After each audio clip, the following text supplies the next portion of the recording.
Merci de nous rejoindre sur le plateau de LCI et vous. C'est la mesure phare du programme de Marine Le Pen, la sortie de l'euro. Curieusement, ses opposants ne l'attaquent pas sur le fond de son programme. Et pourtant, si on en croit les conclusions de l'Institut Montaigne, le programme économique de Madame Le Pen serait catastrophique pour les finances et l'emploi dans le pays. On essaye de comprendre.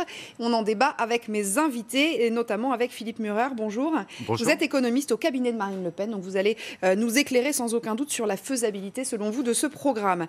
Jean-Claude Jaillette, bonjour à vous, bonjour. Journaliste à Marianne. Nicolas Gottsman, vous êtes responsable du pôle économie chez Atlantico. Et bonjour. Laurent Fargue, vous êtes journaliste à Challenge et co-auteur de Bercy au cœur du pouvoir aux éditions de Noël. Tout est juste. Alors pour commencer et pour bien comprendre, on est d'accord que Marine Le Pen propose bien une sortie de l'euro et le retour à une monnaie nationale. C'est Nicolas Herbault qui est allé enquêter, notamment sur cette intervention de l'Institut Montaigne dans la presse hier. On regarde et on en parle ensuite. Marine Le Pen en a fait le pilier de son programme présidentiel. Sa priorité, le patriotisme économique.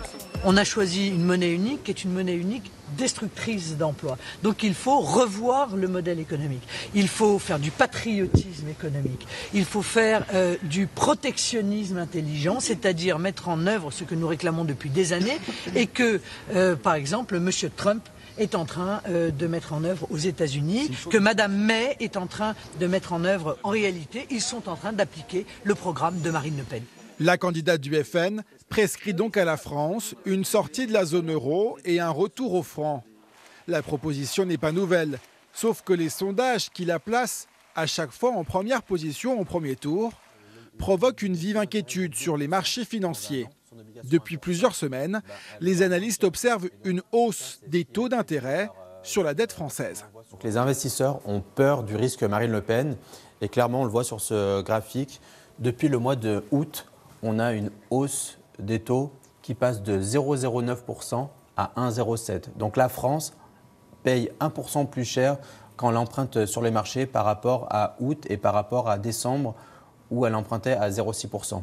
Donc on est à 1,07, mais clairement, dans les prochains mois, s'il y a un risque Marine Le Pen, la France peut se retrouver à emprunter à 2%, 3%. Et donc, il y aurait des répercussions sur l'économie française et un impact sur les particuliers, les entreprises et l'État qui va se retrouver à payer beaucoup plus cher quand elle emprunte sur les marchés. L'Institut Montaigne a chiffré l'application du programme économique du FN. Le PIB serait amputé de 180 milliards d'euros. 500 000 emplois seraient détruits. C'est pour les entreprises d'énormes problèmes puisque la sortie de l'euro, c'est aussi la sortie de l'Europe. Et ça veut dire demain que tous nos accords commerciaux viendront perturber, puisqu'ils seront défaits, la croissance, la prospérité des entreprises françaises, notamment celles qui exportent, mais aussi celles qui importent, qui verront subitement leurs importations devenir beaucoup plus chères. Les entreprises, l'État, mais aussi les ménages. Tout le monde sera impacté par un retour au franc, une monnaie de fait dévaluée. Ça veut dire que le patrimoine de chacun des Français sera amputé de cette valeur. C'est autant d'argent qui sera perdu par chaque ménage. Mais ça veut dire aussi que les biens que nous achetons à l'étranger, des biens de consommation ou des biens pour produire d'autres biens, deviendront plus chers. On a une étude qui montre qu'aujourd'hui, la perte annuelle par ménage serait d'au moins 2 000 €, ce qui est absolument considérable, notamment pour les ménages les plus modestes. Malgré ces prévisions catastrophiques, le Front National défend toujours la même idée. Revenir au franc serait un levier indispensable pour financer le pouvoir d'achat des Français. Alors Philippe Murer, je vous ai vu pas mal réagir pendant ce sujet-là. On va essayer tous d'être assez didactiques et pas trop techno pour les gens qui ne sont pas des spécialistes de l'économie. Est-ce que vous pouvez nous dire déjà combien, on imagine que la sortie de l'euro a été chiffrée par vous-même, les équipes de Marine Le Pen, combien coûte la sortie de l'euro ? Alors, tout d'abord, moi je suis le conseiller économique de Marine Le Pen et j'ai l'honnêteté de le dire et de dire qui je représente. Ce qui est important, c'est que l'Institut Montaigne a contaminé tout l'espace de la presse. On l'entend partout, mais on ne sait pas qui c'est, d'où il parle. Et ça, c'est absolument, c'est fondamental de dire qui ils sont. D'accord. Parce que Laurent Bigorre, c'est la boîte. Non, ça c'est fondamental, madame. Je voudrais qu'on soit didactique. Non, l'honnêteté intellectuelle impose de dire qui est l'Institut Montaigne. C'est pour ça que vous invitez. L'Institut Montaigne ils sont financés par les multinationales. Il a été créé par Claude Bébéar, le patron d'AXA, en 2000. Il a été dirigé par Henri Decastres jusqu'en janvier, qui est le candidat de Fillon. Très bien. Donc c'est la voie des puissances d'argent fondamentale. Donc vous êtes absolument contre tout ce que dit l'Institut Montaigne. Donc expliquez-nous de façon claire et didactique et factuelle, donc, en essayant de mettre la politique de côté, combien coûterait la sortie de l'euro que préconise Marine Le Pen ? Moi, j'avais fait une étude, Jean-Pierre Chevènement nous avait confié une étude avec Jacques Sapir sur les scénarios de sortie de la zone euro. Et ça n'avait pas coûté, ça rapportait 5,5% de croissance sur 2 ans, donc 3% chaque année. Ça créait 800 000 emplois, ça faisait rentrer 30 milliards de recettes fiscales parce que ça permettait de remettre le moteur économique à l'endroit. Ça permettait, parce que l'euro, c'est une monnaie de banquier, comme le disait Marine sur TF1, qui a rapporté beaucoup d'argent banquier. On a mis 1000 milliards d'euros de la BCE dans les marchés financiers de création de monnaie, alors qu'il n'y a rien qui est revenu au peuple. On a asséché la Grèce, on a tué la Grèce et on a asséché les entreprises. Nous, on veut une monnaie pour le peuple qui arrête de faire monter le chômage et au contraire finance l'économie réelle. Mais sauf que le peuple, il emprunte à l'étranger, il y a des entreprises étrangères qui investissent en France, il y a des entreprises françaises qui exportent. Mais les entreprises étrangères investiront beaucoup plus dans une France qui a de la croissance. Et c'est fondamental pour ça. Alors vous regardez, ils arrivent même à investir en Chine, où ce n'est pas vraiment un état de droit, parce qu'il y a de la croissance.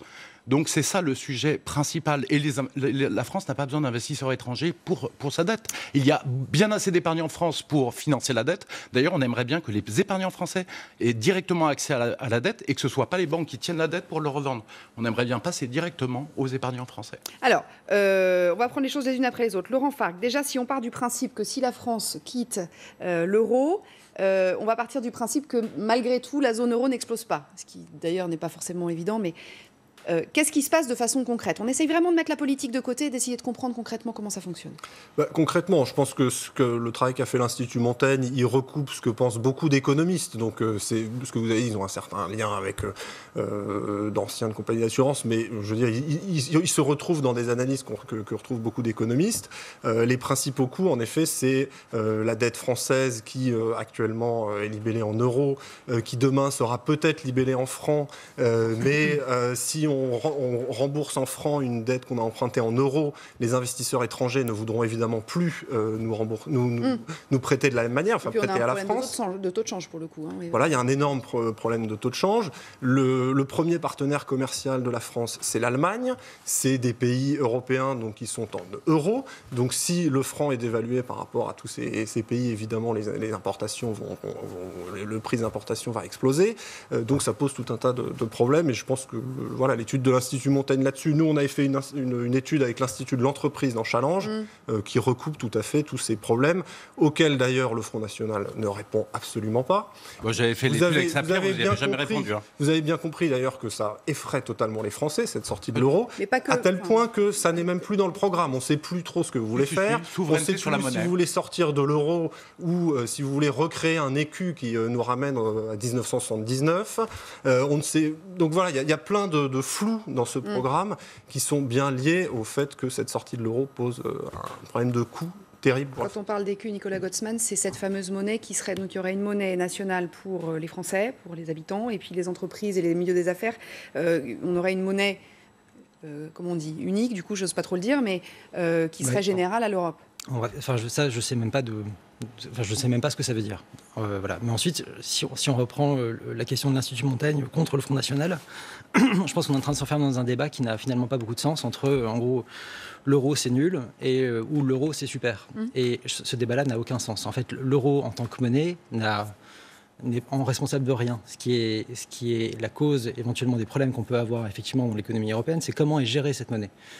Et ce que je trouve incroyable là-dedans, c'est qu'en disant, voilà, vous voulez sortir de l'euro, c'est que vous n'essayez même pas de se dire comment on va faire pour essayer de changer cette monnaie, en prenant simplement en compte le fait que la France aujourd'hui... Alors aujourd'hui, l'Allemagne est le pays qui domine l'Europe et effectivement qui arrive à imposer ses conditions, mais avoir une domination, on va dire, idéologique sur comment on doit gérer l'euro qui est là. Je pense que ce qui est important de savoir aujourd'hui, c'est que la France, la population de moins de 20 ans en France, c'est 17 millions de personnes, en Allemagne, c'est 15 millions de personnes. C'est-à-dire que dès aujourd'hui, la France est en devenir le premier pays d'Europe.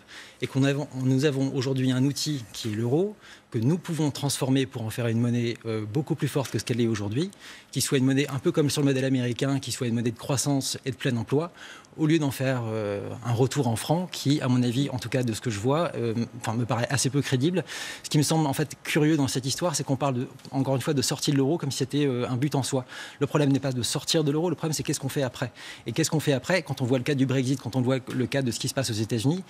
Quand le Brexit a eu lieu, ils avaient une équipe qui est formidable en Angleterre, à la tête de la Banque centrale, qui a une reconnaissance internationale et qui sait exactement où elle va.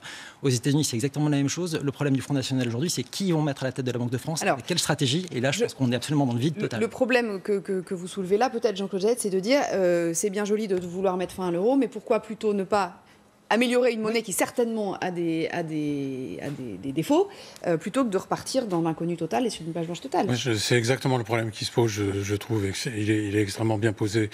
Le programme du Front National, d'une manière générale, et en particulier sur les questions européennes, c'est un programme de rupture totale, à la fois sur les institutions, puisqu'il y a un projet de changement de constitution qui est fondamentalement, enfin on pourrait en discuter longtemps, mais qui est vraiment réellement radical, et un projet de sortie de l'Europe et de l'euro, qui est un programme de rupture radicale. Et derrière, qu'est-ce qui se passe? Personne, même pas nous d'ailleurs, ne sommes capables de le dire. Et surtout pas le principal intéressé, qui est le Front National. Qu'est-ce qui va se passer derrière? Ils n'en savent strictement rien. Les projections ne sont pas faites ou alors ne sont pas crédibles. Les arguments sur lesquels ils s'appuient en se référant à des prix Nobel, Stiglitz par exemple, bon, on en a discuté ensemble il n'y a pas si longtemps, vous référez à des références comme celui-là, mais même Stiglitz ne dit pas qu'il faut sortir, il faut réformer le système, il faut le changer. La question effectivement est très bien posée par mon confrère d'Atlantico. C'est-à-dire que c'est pas une fin en soi de sortir. Alors je vous donne la parole juste après les titres. Simplement, il faut qu'on s'interrompe pour l'essentiel de l'info, parce qu'on a des téléspectateurs qui ont rendez-vous à la demi pour l'info, évidemment. Je vous donne la parole juste après. Merci. Alors nous continuons notre débat sur le programme économique de Marine Le Pen et on parlait tout à l'heure en première partie de cette enquête de l'Institut Montaigne et notamment sur la sortie de l'euro. Alors je vais vous laisser donc la parole comme promis, Philippe Murer. L'Institut Montaigne parle d'une perte de PIB de plus de 2% la première année et de plus de 9% à long terme. On vous a fait une petite infographie pour qu'on puisse le voir. Donc là c'est sur le scénario médian, c'est-à-dire on n'est ni dans un scénario favorable ni dans un scénario défavorable. Ça ressemble complètement aux études sur le Brexit, qui expliquaient que si les Anglais choisissaient le Brexit après le référendum, ça serait une catastrophe économique. Conclusion, l'Angleterre est le pays d'Europe qui a la plus forte croissance, 2,8%. Le Brexit, il est toujours pas lancé. Oui, mais il est anticipé par les marchés, par les entreprises qui prennent leurs décisions d'investissement et qui n'ont pas peur du Brexit et qui continuent et qui, au contraire, font des décisions d'investissement en Angleterre. Mais vous avez vu que les marchés, ils anticipent une éventuelle élection de Marine Le Pen en ayant peur, pour le coup. Mais non, mais là, ce qui a été dit par Crescendo Trading, je ne sais pas qui c'est ridicule. Il n'a pas expliqué qu'en fait, tous les taux d'intérêt ont monté suite à la victoire de Trump à la présidentielle américaine, qui a promis des grands plans de relance aux États-Unis sur les infrastructures. C'est pas notre programme, mais ça fait monter les taux partout. Parce qu'effectivement, l'économie est en train de s'améliorer suite à cela. Mais nous, ce qui est important sur l'euro, c'est qu'on veut redonner la liberté politique aux Français, la liberté économique. On veut pouvoir faire des projets. Veut pouvoir avoir des taux zéro pour l'isolation, pour faire des grands programmes d'isolation nous expliquer, avec la transition énergétique. Il y a un certain nombre de Français qui épargnent ou qui font des emprunts immobiliers, par exemple. Oui. Des emprunts qui ont été signés, par exemple, je signe un emprunt immobilier il y a 5 ans, je suis endetté pour encore 15 ans. Oui. Comment ça va se passer? Parce que j'ai emprunté en euros. Alors, je vais vous poser une autre question. Après 2002, notre dette en francs, est-ce que la France l'a remboursée en francs ou dans la nouvelle monnaie en euros? Elle l'a remboursée en euros. Oui. Eh bien, ça sera pareil. Mais avec un taux de change qui sera... Non, elle l'a remboursé dans la nouvelle monnaie. La Lex Monetae dit que, en fait, on rembourse toujours sa monnaie, sa dette dans la monnaie actuelle de l'État. Ça s'est toujours passé ainsi. C'est la Lex Monetae. C'est ce qui s'est passé après l'euro. Mais si les taux de change explosent. Mais non, on rembourse là, dans la monnaie. C'était une monnaie commune quand on est passé dans l'autre sens. Non, on rembourse dans la monnaie. Là-dessus, c'est très clair. C'est la Lex Monetae. Je veux dire, quand la Lex Monetae, elle fonctionne pour la dette publique. Mais elle fonctionne aussi pour la dette privée. Vous savez très bien qu'on ne sait pas. Non, bien sûr que non. La dette privée est en contrat de droit français, en droit interne, et ça suit toujours, la dette suit toujours. Alors, on va parler autrement. Alors, d'accord. Alors, écoutez, sur ce il n'y a aucun sujet. Je vous pose la question autrement. J'ai fait un emprunt immobilier, je vais être payé en francs désormais, puisqu'on aura changé de monnaie. Alors, je vous réponds concrètement. Vous avez, par exemple, un salaire de 1 500 € par mois. Vous aviez 100 000 € d'emprunt immobilier. Oui. Eh bien, vous aurez 100 000 francs d'emprunt immobilier et vous aurez 1 500 francs de salaire. Il n'y a rien qui bougera. Simplement, le référentiel. On est sur une parité de 1 pour 1. avec une parité de 1 pour 1. Et avec un taux d'intérêt qui est lissé. Qui sera le même. Non, le taux d'intérêt, c'est un taux fixe qui ne bouge pas. Quand on a en France, et bien heureusement, ce ne sont pas des taux variables. Donc il n'y a aucun sujet là-dessus. Alors je m'en remets aux économistes parce que pour le coup.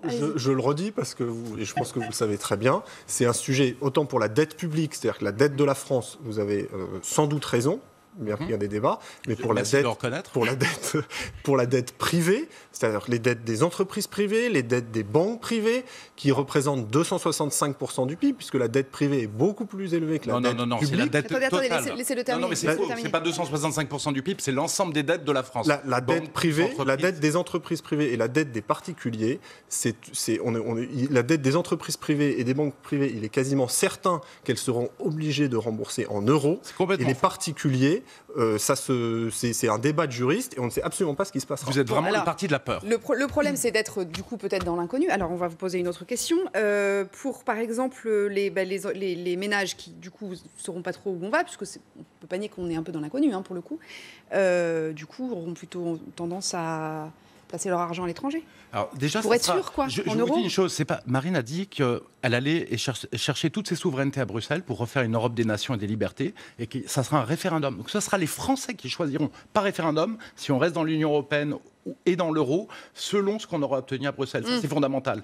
Et comme 68% des Français continuent de soutenir l'euro, ça peut donner une bonne occasion à Marine Le Pen de dire « Ah bah j'ai proposé, vous n'avez pas voulu, tant pis ». Quand il y aura un débat juste et qu'on arrêtera de faire parler que les représentants des grandes puissances d'argent comme l'Institut Montaigne, je vais vous dire, l'idée des Français changera. Je pense que le débat est juste, vous êtes là aujourd'hui, donc pour le coup, je vous pose des questions. Oui, je suis quand même un contre 4. Un petit peu didactique. 1 contre 4, c'est pas tout à fait juste un contre 4. 1 contre 4, parce que vous avez exactement le comportement, le type de réponse que fournit habituellement le Front National, y compris Marine Le Pen, y compris même hier soir. C'est-à-dire que votre système consiste à délégitimer la parole qui vous est opposée. Il y a des demandes qui vous sont faites, des critiques qui vous sont portées. Vous ne répondez pas, vous répondez par la délimitation. Vous faites exactement la même chose avec les journalistes. Quand un journaliste vous dit peut-être que ce que vous proposez n'est pas tout à fait juste, peut-être que la préférence nationale, ça pose un problème par rapport à la Constitution, vous dites ah mais vous êtes un gauchiste, vous interdisez toute liberté politique au peuple français. C'est vous qui interdisez la parole comme ça. C'est vous qui interdisez. C'est pour ça qu'on voulait faire un débat assez... L'Institut Montaigne peut-être effectivement vous dit est financé par mais les méthodes qui ont été appliquées correspondent à ce que les autres appliquent. C'est le modèle qu'applique Bercy pour faire les évaluations, c'est le modèle qu'appliquent d'autres instituts. Alors pourquoi ne pas répondre aux questions qui sont posées quand l'Institut Montaigne dit que les taux d'intérêt vont monter? Ça a des conséquences évidemment sur les finances privées. Quand il dit que le pouvoir d'achat va baisser, répondez à cette question. Pourquoi vous répondez pas? Alors je réponds. Est-ce que quand l'euro a baissé de 25% par rapport au dollar, est-ce que le pouvoir d'achat des Français a baissé? Absolument pas. Quand la livre sterling, son prix a baissé de 15% par rapport à l'ensemble des autres monnaies, est-ce que le pouvoir d'achat et l'inflation a explosé? Ce sont un tissu de mensonges. Il y a eu une dévaluation forte de la livre sterling. C'est un complot. C'est mensonge. Regardons le réel, regardons l'objectivité. La croissance augmente, les exportations augmentent, l'industrie augmente, et il y a très peu de hausse de l'inflation en Angleterre, donc c'est pas un sujet. Les investissements des entreprises étrangères en France, que la croissance augmente, mais alors pour le coup, les entreprises étrangères qui investissent en France, les entreprises viennent investir quand il y a de la croissance et quand il y a de la demande. Elles n'investissent pas pour autre chose. Et c'est pour ça qu'il y a beaucoup d'investissements qui arrivent en Angleterre à l'heure actuelle, parce qu'il y a de la croissance et qu'il y a plein d'investissements qui sont en train de revenir aux États-Unis, parce qu'il y a un programme de croissance qui est mis en place. C'est ce qui est le plus important pour les entreprises, le carnet de commandes. Nicolas Gautzmann. Je vais revenir sur cette histoire de... Il faut arrêter de croire que la sortie de l'euro est un programme en soi. La sortie de l'euro, ça ne veut rien dire. C'est qu'est-ce qu'on fait après, encore une fois.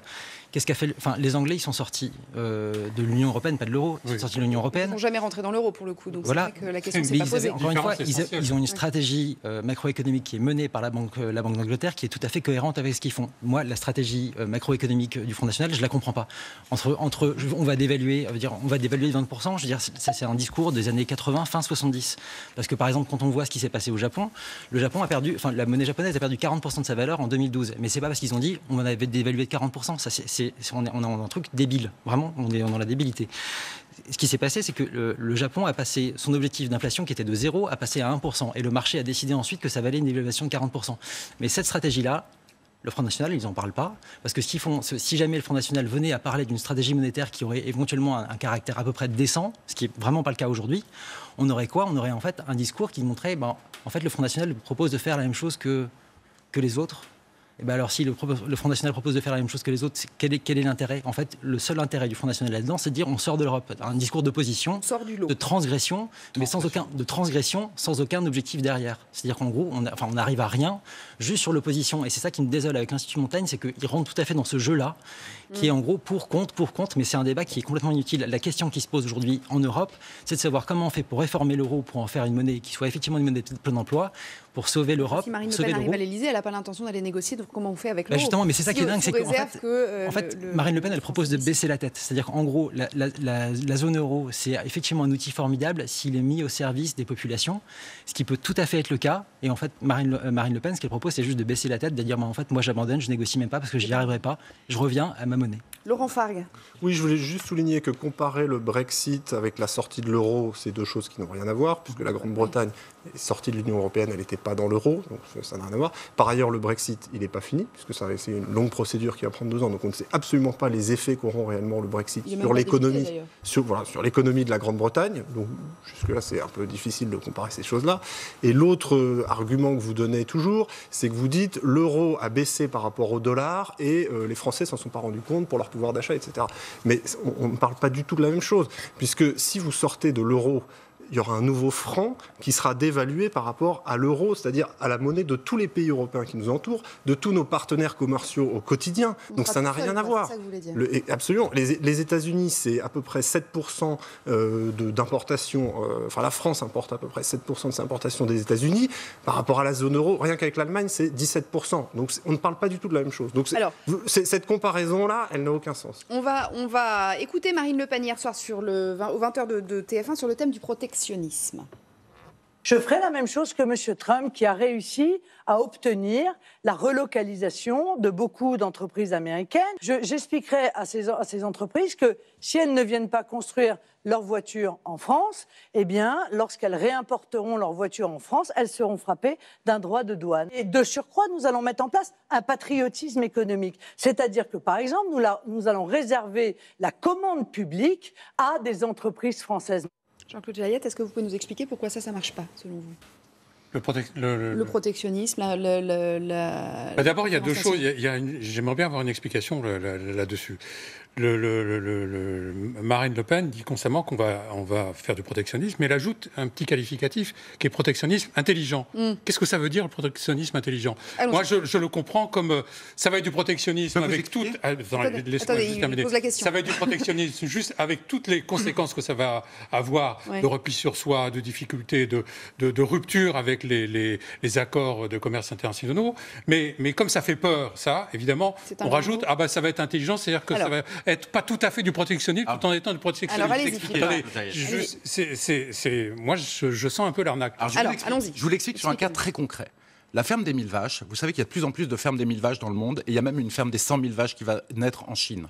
Et il y en a 300 en Allemagne. Les Français ne veulent pas de ferme des 1000 vaches. Ils ne veulent pas instrumentaliser les animaux, ils ne veulent pas une viande qui est dangereuse pour leur santé. Donc qu'est-ce qu'on fait? Il y a une ferme des 1000 vaches qui a été montée, tout le monde est contre, et donc ils vendent leur lait en Belgique. Nous, ce qu'on fera, c'est qu'on peut par exemple taxer plus fortement le lait ou la viande des fermes des 1000 vaches, et bien indiquer sur l'étiquette, par honnêteté, par sous-titre, loyauté avec les Français, d'où vient cette viande et ce lait, et taxer moins les fermes paysannes que les Français veulent. Donc vous voyez, c'est un instrument de liberté économique qui vous permet d'avoir un projet politique. En quoi est-ce que c'est intelligent? Ça va avoir des conséquences. Non, parce qu'on le taxe pareil pour tout le monde. Imaginez bien que nos partenaires... Non, le taxe pareil, même le lait français... Jean-Claude, vous n'avez pas compris. Vous n'avez pas compris. C'est qu'en fait... Je ne suis pas assez intelligent. Oui, voilà. Vous n'avez pas assez réfléchi au sujet. Je vais vous dire, c'est qu'en fait, ce seront toutes les fermes des 1000 vaches qui seront plus taxées et toutes les fermes paysannes qui seront moins taxées. Donc personne ne pourra nous reprocher de prendre des décisions de taxes sur un problème français. L'autre chose, c'est que nous, on veut plus on a d'autres partenaires, excusez-moi, mais on a le droit quand même de mettre le taux de TVA. On peut quand même réglementer en France. Vous n'avez quand même pas assez abandonné les Français pour dire qu'on n'a pas le droit de réglementer. On a besoin quand même que nos partenaires investissent chez nous. Mais il n'y a aucun souci, ils investiront chez nous parce qu'il y aura de la croissance. Mais l'autre chose importante, c'est qu'on ne veut plus de Whirlpool. Et nous, on veut la loyauté envers les Français. La loyauté qui est interdite par l'Union européenne, je vais vous l'expliquer.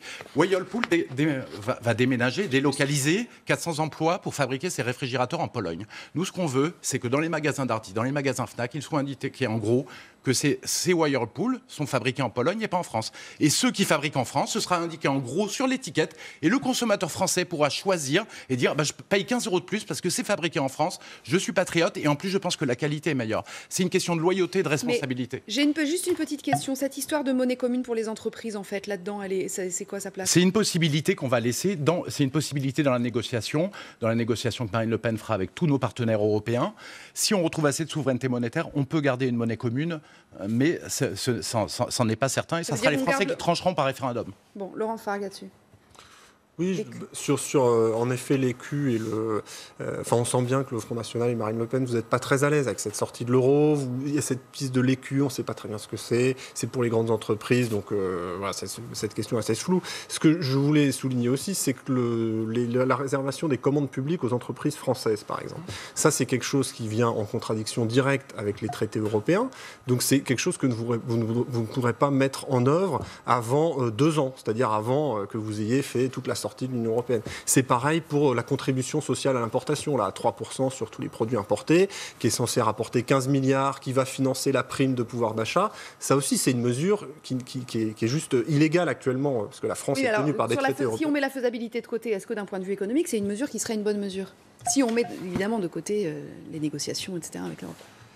Moi, je dis, il y a beaucoup de questions dans le programme économique du Front National qui restent en suspens. Je pense que la sortie de l'euro créerait toutes les difficultés économiques qu'on a soulignées avant. Mais je voulais souligner qu'il y a beaucoup de mesures dans le programme économique du Front National qui sont dépendantes de la renégociation des traités et qui ne pourront pas être mises en œuvre avant 2 ans. Les mesures sur le pouvoir d'achat, on récupère 60 milliards. Enfin, ça coûte 60 milliards. Vous êtes d'accord avec ça jusqu'à présent? Non, c'est pas si simple que ça. Il y a un ensemble de baisses d'impôts, notamment pour avoir des IS plus faibles pour les PME, des baisses de charges. Il y a une prime de pouvoir d'achat de 1 000 € pour les ménages qui travaillent. Il y a les salariés qui ont des petits salaires jusqu'à 1 500 €, et pour les retraités pauvres aussi. Ça, c'est important. Et ça ne coûtera rien aux entreprises et ça sera récupéré par la taxe aux importations. C'est chiffré à 60 milliards, on est d'accord. La taxe à l'importation, ça suffit pour récupérer 60 milliards en 5 ans? Non, 14 milliards. Mais il y a une chose qui est fondamentale. Par rapport aux autres partis, on a un grand programme qu'on appelle d'économie sans larmes. Oui. Ça veut dire qu'en fait, il y a des fraudes gigantesques partout en ce moment en France. Oui. Il y a 20 milliards de fraude sociale, mais il y a surtout 80 milliards d'évasion fiscale. Et notamment, je vais vous donner un exemple concret. Le carrousel de TVA qui est fait sur la TVA permet de frauder 14 milliards d'euros par an. Ça, c'est des chiffres officiels. En un trait de plume, en changeant la loi sur la TVA, la façon dont la TVA est dispatchée entre la France et l'Union européenne, ces règles de TVA, on récupère 14 milliards d'euros. Mais il faut refuser de suivre la loi de l'Union européenne sur la TVA, qui est une catastrophe. Mais nous qui cherchons de l'argent depuis si longtemps, pourquoi on n'y a pas pensé plus tôt alors? Parce que ça veut dire remettre en cause l'Union européenne, et ça, personne ne veut le faire. Nicolas Gossman. Juste déjà sur la fraude aux aides sociales et tout ça, ce qui est rigolo, c'est de voir qu'en fait, le problème, il est plutôt dans l'autre sens. C'est-à-dire qu'il y a beaucoup de gens qui renoncent aux aides sociales parce qu'avec le discours qu'on a sur, en gros, les assistés, ce genre de choses, les gens n'osent même pas recourir à ça. Et que le montant qui est avancé sur la fraude sociale, il est équivalent à celui de renonciation à l'aide sociale. Ensuite, évidemment, il y a toute la question de la préférence nationale, mais là, ne rentrons pas dans ce sujet-là. On n'a plus le temps, malheureusement, il ne reste que quelques minutes. Mais... Qui est problématique. Et sur la question du protectionnisme, en gros, je pense que c'est la même question que pour la monnaie. En fait, en réalité, le protectionnisme, la mondialisation peut être profitable si on gérait correctement notre monnaie. C'est aussi le cas aux États-Unis. La seule chose que fait Trump aujourd'hui, il ne remet pas du tout en cause la mondialisation. La seule chose qu'il fait, en fait, c'est de revenir de ce qu'on appelait en fait, les contrats multilatéraux. En fait, il n'en voulait pas. Il veut que du bilatéral pour une raison simple, c'est que le multilatéral crée des entités qui sont de souveraineté, qui sont en dehors de son champ de compétences et qu'il n'en veut pas. Voilà, ça c'est la seule chose, mais il ne remet pas du tout en cause la mondialisation, pas plus que les Anglais. Et par contre, au contraire du Front National. Sur le financement des fameux 60 milliards dont aurait besoin le Front National, est-ce que c'est gérable, faisable, envisageable? Absolument pas chiffré dans le programme actuel. Vous misez des milliards sur la lutte contre la fraude et sur le coût de l'immigration qu'on ne sait absolument pas où vous allez trouver, puisqu'évidemment la fraude par définition on ne sait pas la taxer puisque l'argent, je veux dire, la fraude, on ne sait absolument pas ce qu'on peut récupérer sur la fraude. Voilà, ça a été dit. On peut récupérer, mais ça coûte de l'argent de tenter de. Le carrousel de TVA, vous changez la loi, vous récupérez 14 milliards. En revanche, du côté des dépenses, par contre là c'est très chiffré et nous on avait évalué à 85 milliards milliards d'euros le montant des dépenses proposées par le Front National. Donc il y a la hausse du minimum vieillesse, il y a cette fameuse prime du pouvoir d'achat de 80 €, il y a des baisses d'impôts, donc c'est un peu baisse d'impôts. C'est un programme de gauche, c'est un programme de mitterrandien.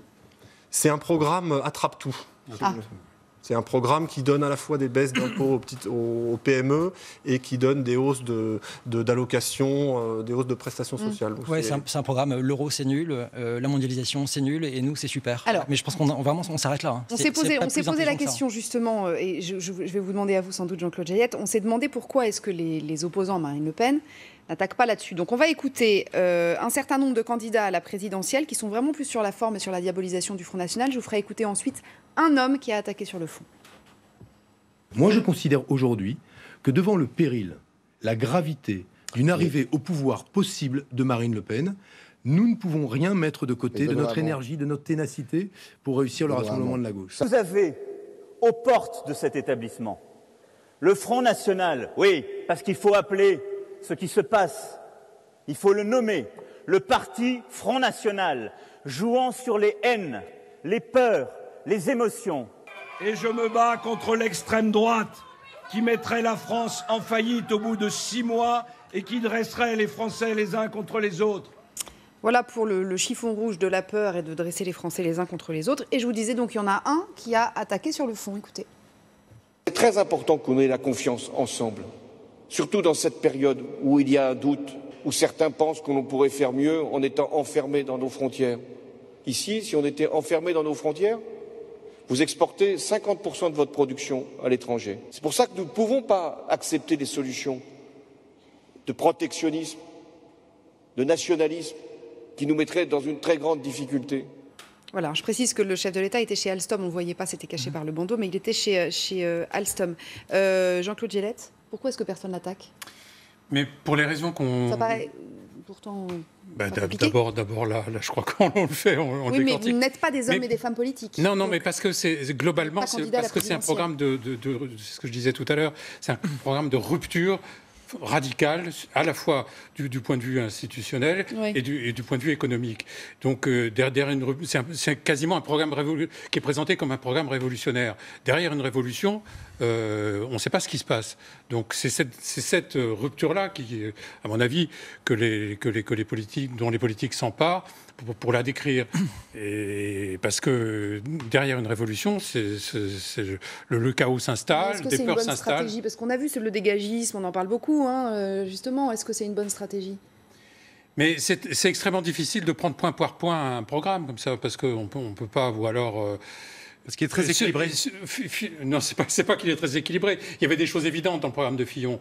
La question de la sécurité sociale, de la privatisation de la sécurité sociale, ça saute aux yeux. Donc on peut en débattre. C'est un système contre un autre. Là, dans le programme du Front National, c'est un peu autre chose. Il y a des éléments... effectivement, il faut prendre mesure par mesure, voir comment elles sont financées. Ça implique des débats qui, sur un plateau de télévision, ne sont pas simples à avoir.